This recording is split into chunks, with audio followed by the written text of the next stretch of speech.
said you said you said you said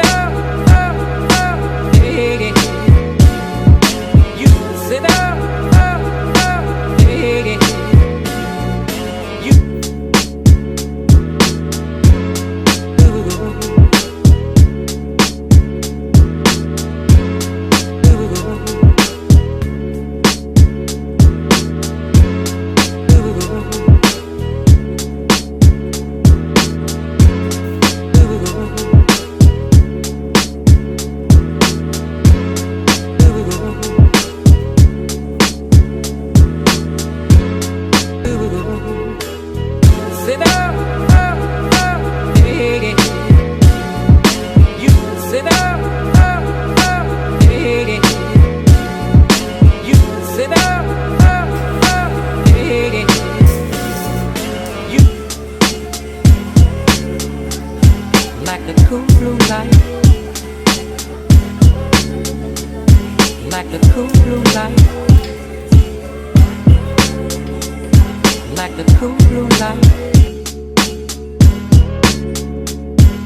the cool blue light, like the cool blue light, like the cool blue light.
Up the fender. Check out these little brass bolts I got.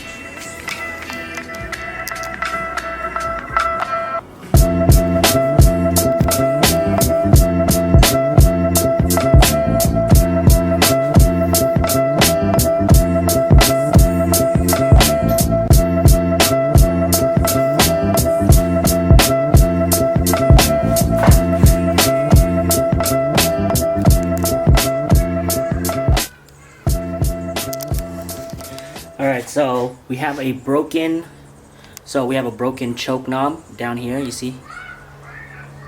So what we did was we ordered a new one on eBay, genuine Honda. And if you guys need to do this, it's super easy to do. What you're going to do is you're going to pull it off of the bike. It has these attachments on there. You basically just unscrew it. The cable goes inside of this little loop here. But yeah, so that's what we're gonna do. We're gonna replace that, and then we're also gonna rejet it with the dyno jet kit.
Stereophonic sound for the home is recorded on 2 separate tracks, each one giving special emphasis to certain sections of the orchestra, as heard from those positions. Now, when played back simultaneously on 2 separate systems, the sounds are blended together to achieve a new dimension in sound, impossible to obtain in a monaural recording.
Recording much, but I got a lot done on the bike. I've just been so stressed out with everything that I kind of just want to get through it. I forgot to record, and I was just like, fuck it, whatever. But I got my bars on. I had to trim this piece down, so then that way the bars would fit. You guys can see, yep. And then we also got the copper in for the return lines. Still a mess. But yeah, so what I ended up doing for the shift knob, I actually found this. Oh, what I actually did for the shift knob was I found this piece here. It's actually from a, what do they call those? Lampshades, the old school lampshades. So it just screws on with the M6. I got this from Sun, this lever right here. It was actually part of a whole thing that was a towel rod, an old school towel rod that looks kind of like brass-ish. We cut this, just used the fancy part, and then I tapped the top with an M6 and then got it into the shifter. What I had to do for the shifter was cut the original one off right here and then weld on this bar that I bent. I don't know if you guys see that. And then I welded on this metal washer that I had. It was a spacer, but I had to drill the inside of it to make it bigger. I only drilled about 3/4 the way down, so that way it has like a stopper. And then this just goes into here like this. Come on. Like that. And what we're gonna do is we're gonna drill and tap a locking screw right on the bottom. So one of these bad boys, a locking screw in here. So, and then that way it gives it the friction. And yeah.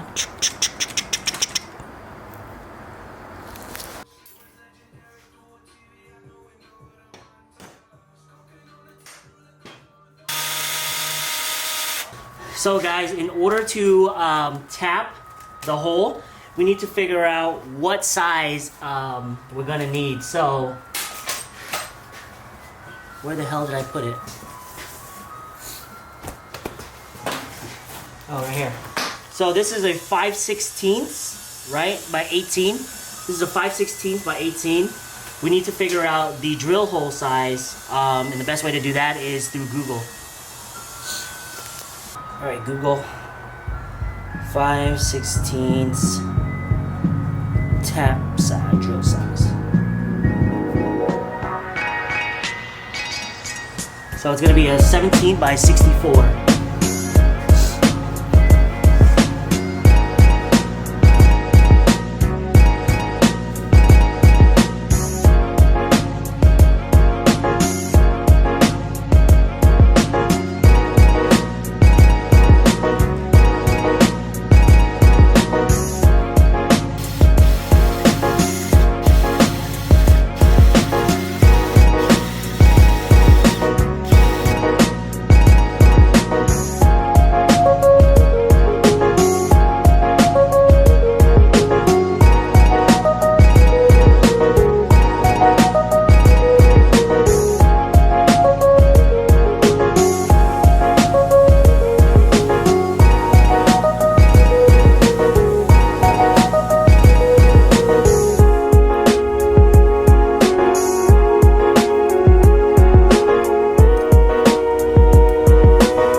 Well, looky who's here. You got a special delivery?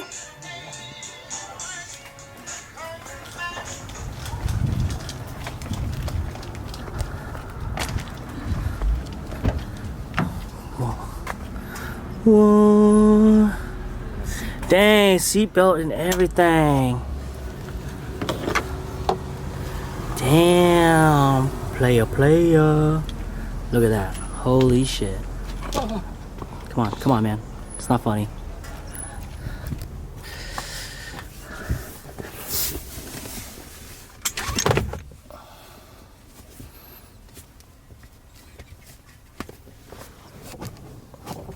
Oh my. That shit look like glass, dog. This shit glass, fam. Take this away from me. So this is what happens when you get Loctite Red, maximum penetration, high strength. It high strength itself. I can't open it now. Look at that shit.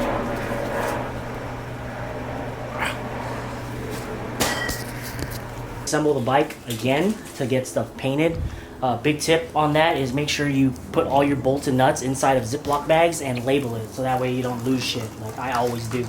But yeah, let's get to it.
I haven't been recording much because I've just been so stressed with time and setting up a camera and angles and all that stuff takes a lot of time, but I got everything off of the bike. You can see over here, this is everything that's painted that's gonna go back on the bike.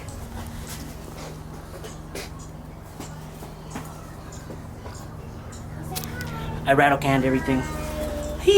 But here, come over here. You're gonna take a look at my ghetto rig paint booth.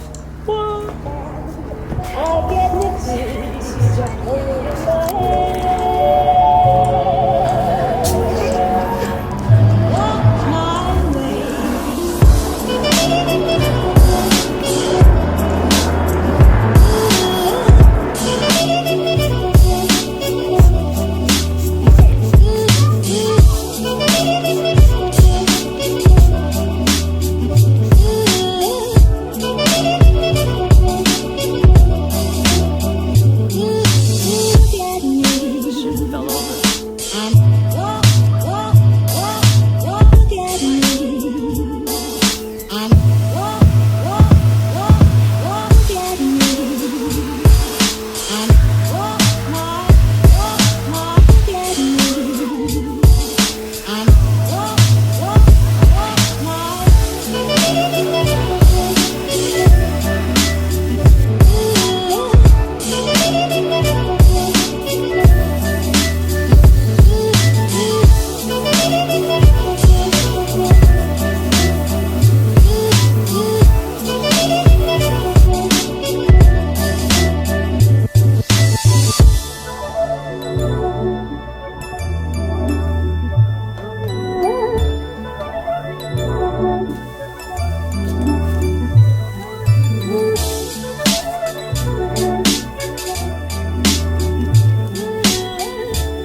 Move. Got a runner.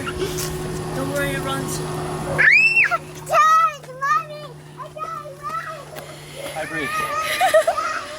Man-powered.